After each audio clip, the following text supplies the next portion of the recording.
Animais vertebrados e animais invertebrados. Jardim 2, tia Elaine. Os animais apresentam características para diferenciar um dos outros. Uma dessas características pode ser a presença de ossos.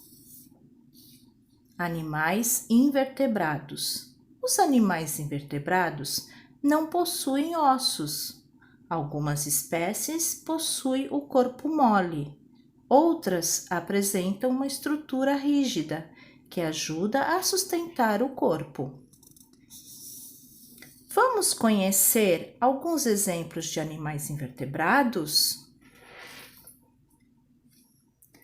A Dona Aranha, a Joaninha, a abelhinha, borboleta e o caracol.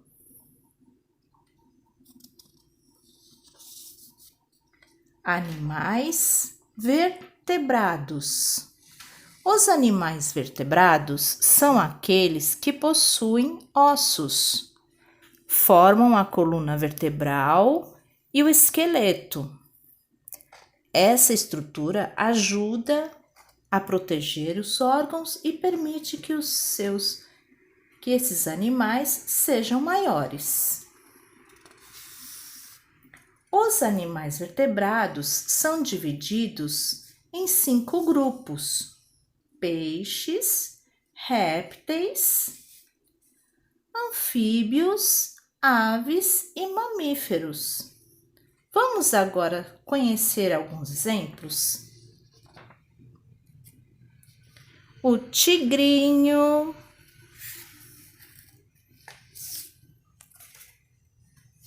o pinguim, o elefante,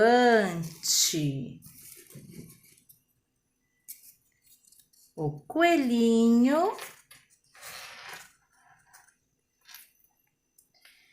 e o ursinho panda.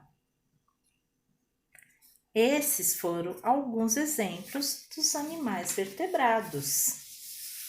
E todos eles são os bichinhos da nossa natureza, que nós devemos cuidar muito, com muito carinho e amor. Um beijinho e até logo!